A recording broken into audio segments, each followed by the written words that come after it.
আজকে ছিল আমাদের স্কুল জীবনের লাস্ট ডে, মানে আজকে ছিল আমাদের স্কুলের ফেয়ারওয়েল। তো গিয়েছিলাম আমরা সবাই স্কুলের মধ্যে। সত্যি ওই দিন আমার মনটা তেমন ভালো ছিল না, কিন্তু স্কুলের লাস্ট ডে বলে কয়েকটা ফটো তুলে নিলাম, কারণ আজকেই তো লাস্ট, আর তো স্কুলে আসবো না। তো স্কুলের লাস্ট ডে তে আমাদের যা কিছু মেমোরি ছিল সবকিছু এখানে ভিডিওতে ক্যাপচার করে এলাম, সেখানে যেখানে আমরা বসে পড়াশোনা করতাম। সত্যি মানে 12টা বছরের স্কুল জীবন কিভাবে যে শেষ হয়ে গেল বুঝতে পারলাম। তারপর চলে এলাম সাইকোলজি রুমে, আর ইনি হচ্ছে আমাদের সাইকোলজি ম্যাম। মানে আমার যতগুলো সাবজেক্ট ছিল সব থেকে আমার মানে সাইকোলজিটা একটু বেশি ভালো লেগেছিল। সাইকোলজি প্র্যাকটিক্যাল ক্লাসে এসে আমরা অনেক মজা করেছি সবাই। আর এখানে সাইকোলজি ম্যাম আমাদের জন্য একটু ছোট্ট গিফটের আয়োজন করেছিল। না মানে সবাই মিলে আমাদের স্কুলে এখানে ফেয়ারওয়েল দেবে, কিন্তু আমাদের ম্যাম আলাদা করে একটু ছোট্ট গিফটের আয়োজন করে। ম্যাম আমাদেরকে কোনোদিনই ভুলতে পারবে না, আর আমরা কোনোদিনই ভুলতে পারবো না ম্যাম। তো এখানে আমরা সবাই মিলে ফটো তুলে নিলাম। এখানে আছে আমাদের ম্যাম আর আমরা সব স্টুডেন্ট। তো এখানে দেখো আমাদেরকে চন্দনে ফোঁটা দিয়ে বরণ করে নিল।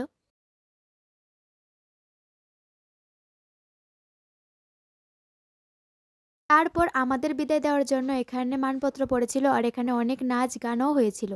আর এখানে আমাদের স্যার গুরুত্বপূর্ণ বক্তৃতা দিয়েছিল। এটাকে বলা হয় ডিটাচমেন্ট। তোমাদের স্কুলের প্রতি একটা অ্যাটাচমেন্ট ছিল, আজকে সেটা ডিটাচ করে আরেক। এখানে আমাদের থেকে একজন মেয়ে এখানে গিয়ে বক্তৃতা দিয়েছিল। তাদের একান্ত ভালোবাসা এবং স্নেহপূর্ণ ভালোবাসা কখনো ভোলা সম্ভব নয়। ইংলিশে বলা হয়, the teacher is more teach what they are than what they say. Sir ma'am, আমরা অত্যন্ত গর্বিত এবং ভাগ্যবান যে আমরা আপনাদের মতো আদর্শবান, জ্ঞানী এবং উদার চিত্তের শিক্ষকদের কাছ থেকে শিক্ষা গ্রহণ করতে পেরেছি। এন্ড তারপরে আমাদের দিয়ে দিয়েছিল একটা ফাইলের মধ্যে ছিল আমাদের পরীক্ষার রুটিন, মানে আমরা যে ফাইনাল এক্সামটা দেবো সেটারই রুটিন এটা। তারপর আমরা কিছুক্ষণ বসে রইলাম, আর আমাদের কিন্তু মূল্যবান গুরুত্বপূর্ণ বক্তৃতা দিচ্ছিল। তারপর এখানে আমাদের অনুষ্ঠানটা শেষ, আর আমরা গিয়েছিলাম স্যার ম্যামদেরকে আমাদের তরফ থেকে একটা গিফট দিতে। আর এখানে গিফটে ছিল একটা ফটো ফ্রেম, যেখানে আমরা সব স্যার ম্যামের সাথে ফটো তুলেছিলাম। তো স্যার এখানে আনবক্সিং করছে, আর তোমরা দেখতে থাকো।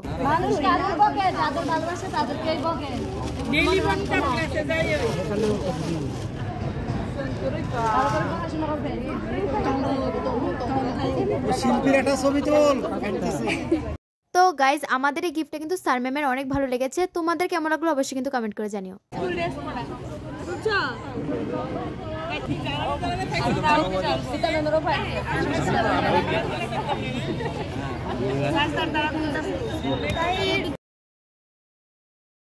তারপর আমরা এখানে অনুষ্ঠান পুরো কমপ্লিট, আর আমরা গিয়েছিলাম স্যার ম্যামের সাথে ফটো তুলতে।